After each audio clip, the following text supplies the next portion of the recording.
बहुत हो गया राशि, अब तूने सारी हदें पार कर दी। मैंने पहले ही कहा था मुझे झूठ से नफरत है, और आज तूने एक बार फिर गोपी को फंसाने की कोशिश की। निकाल जा मेरे घर से। क्या कोई बहू इतनी बड़ी गलती कर सकती है कि सास उसे घर से निकाल दे? आखिर किसने बनाए थे वो चटपटे कटहल के पकौड़े? चलिए कहानी में थोड़ा पीछे चलते हैं। गांव के कोने में एक पुराना सा कच्चा घर, वहीं पली बड़ी थी गोपी, एक अनाथ, सीधी सादी, भोली लड़की। माता पिता के चले जाने के बाद उसके काका और काकी ने उसे पाला, मगर सिर्फ खाना और छत देना ही उनका पालन पोषण था, प्यार नहीं। उनके घर में दुलार की जगह ताने थे और स्नेह की जगह आदेश। उनकी अपनी बेटी थी राशि, थोड़ी चालाक, थोड़ी होशियार, और आज के जमाने के हिसाब से थोड़ी मॉडर्न भी। राशि दिन भर मोबाइल पर गाने सुनती, आईने में खुद को निहारती और नए फैशन के कपड़े पहनने के सपने देखती। वहीं गोपी हर सुबह तुलसी के पास दिया जलाती, भगवान को भोग लगाती और पूरे घर का काम चुपचाप कर डालती। कभी किसी से शिकायत नहीं, कभी कुछ मांगना नहीं, बस सेवा ही उसकी पूजा थी। एक दिन उनके दरवाजे पर एक बड़ी गाड़ी रुकी। शहर से एक औरत आई थी, अपने बड़े बेटे अहम के लिए बहू देखने। उसकी चाल ढाल से साफ था कि वह किसी साधारण घर की बहू नहीं ढूंढ रही, बल्कि ऐसी जो घर भी संभाले और सम्मान भी। काकी ने झट से राशि को सजाया, खिलाया पिलाया और सामने बैठा दिया। बातों बातों में सवाल आया, बेटिया अचार बनाना आता है या कोई खास गुजराती डिश? ऊंधियो? राशि हड़बड़ाई। वो एक्चुअली मुझे याद नहीं पूरा। तभी रसोई से हल्की सी आवाज आई। ऊंधियों में सुरती पापड़ी, रतालू और तेल में मसाले डालकर धीमी आंच पर पकाया जाता है। सबकी नजरें घूमी। रसोई के पर्दे के पीछे खड़ी गोपी चुपचाप सब सुन रही थी। शर्म से उसके हाथ कांप रहे थे, लेकिन आंखों में सच्चाई थी। और उसी पल फैसला हो गया। अहम की मां बोली, हमें बहू चाहिए जो संस्कारों को समझे और हमारे घर का स्वाद बनाए रखे। गोपी को चुन लिया गया। काकी का चेहरा उतर गया, लेकिन तभी उनके छोटे बेटे जिगर ने मुस्कुराते हुए कहा, मां, फिर राशि को मैं पसंद करता हूं। और फिर एक ही मंडप में 2 फेरे हुए। धधकती अग्नि, मंत्रों की गूंज और आंखों में नए रिश्तों की झलक। एक सीधी सादी गोपी जो अब अहम की पत्नी बनी, और एक तेज तर्रार राशि जो जिगर के जीवन में आई। नई बहुओं का घर में पहला कदम। दरवाजे पर रंगोली बनी थी और आरती की थाली हाथ में लिए खड़ी थी ननद किंजल। मुस्कुराहट के साथ उसने पहले गोपी का गृह प्रवेश कराया। गोपी ने धीरे से चावल की कलश को गिराया और पांव अंदर रखे।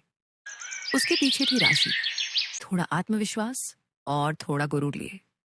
किंजल ने दोनों की आरती उतारी और बोली, अब से ये घर भी तुम्हारा है बहनों, जैसे चाहो वैसे सजाओ इसे।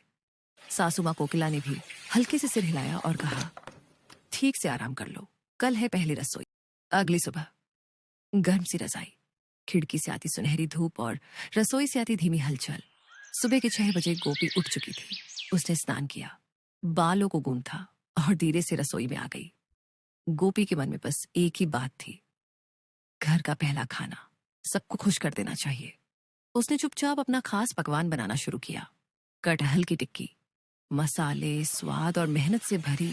करीब 7:15। राशि नींद में आंखें मसलती हुई आई। उसने देखा गोपी रसोई में लग चुकी है।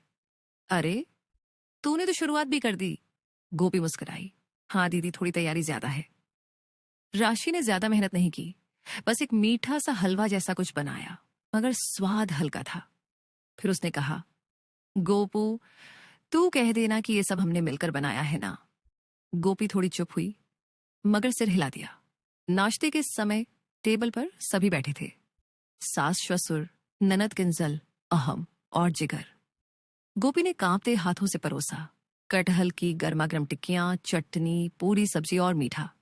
जैसे ही किंजल ने टिक्की का पहला कौर लिया, उसकी आंखें चमक उठी। वाह, ये तो जबरदस्त है, ये रेसिपी कहां से सीखी? राशि फट से बोली, थैंक्स, मुझे ही थोड़ा आइडिया था। गोपी बस मुस्कुराकर चुप रही। घर में तारीफ गूंजी और राशि ने सारा श्रेय ले लिया। मगर गोपी के चेहरे पर कोई शिकायत नहीं थी। उसने तो अपना काम दिल से किया था।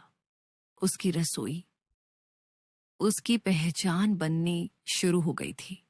सुबह के खाने के बाद कोकिलाबेन अपने हॉल में बैठी थी, हाथ में पूजा की माला, पर मन में सवाल। कटहल की टिक्की, इतनी परफेक्ट स्वाद, ये राशि बना सकती है? उन्होंने तेज आवाज में पुकारा, राशि, इधर आओ। राशि थोड़ी घबराई, माथे पर पसीना, हाथ अब भी हल्के कांपते हुए। जी मम्मी जी, जो सुबह तुमने टिक्की बनाई थी उसकी रेसिपी बताओ, कौन से मसाले डाले थे? राशि बोली, वो मम्मी जी तत पापा हल्दी जीरा, मतलब जैसे सब डालते हैं। कोकिला की आंखों में क्रोध चमक उठा। झूठ मत बोलो, वो टिक्की गोपी ने बनाई थी, और गोपी ने तुम्हारी तरह दिखावे के लिए नहीं, दिल से बनाई थी। रसोई से गोपी सब सुन रही थी। उसकी आंखें भर आईं, पर चेहरे पर एक शांत मुस्कान थी। कोकिला ने उसे पास बुलाया। शाबाश गोपी, पहली ही रसोई में घर के दिल जीत लिए तुमने। राशि को घूरते हुए बोली, मैं झूठ सहन नहीं करती। आगे से अगर किसी और की मेहनत का श्रेय लिया तो माफ नहीं करूंगी। राशि चुप रही। उसकी आंखों में थोड़ी शर्म और पछतावा था। शाम को ससुर परख भाई ने मिठाई चखी, जो राशि ने बनाई थी। अरे वाह, आज तो स्वीट अच्छा बना है। राशि मुस्कुराई। कुछ तो शांति मिली उसे। शायद उसे सीखना शुरू कर।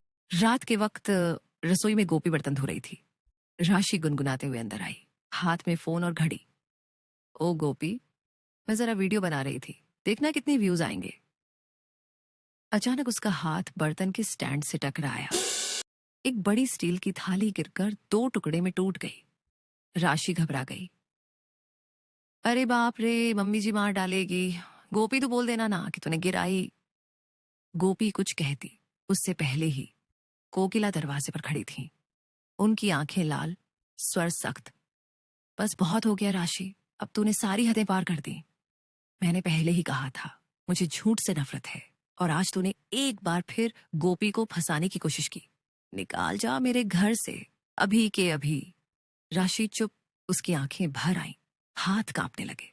तभी पीछे से एक आवाज आई, रुको कोकिला। सबने पलटकर देखा। कोकिला की ननद मोटी बहन वहां खड़ी थी, आंखों में गंभीरता और चेहरे पर अनुभव की छाया। कोकिला रुक गई, चेहरा अब भी गुस्से से तना हुआ। मोटी बहन ने धीरे से कहा, हर गलती पर घर से नहीं निकाला जाता कोकिला, कभी कभी सिखाना भी पड़ता है, प्यार से भी। अब क्या होगा? क्या मोटी बहन राशि के पक्ष में कुछ कहेंगी? क्या कोकिला नरम पड़ेंगी, या राशि को सच में घर छोड़ना होगा? अगर आप भी जानना चाहते हैं इस पारिवारिक तूफान का अगला पड़ाव, तो कमेंट में जरूर लिखिए। हमें अगला भाग चाहिए।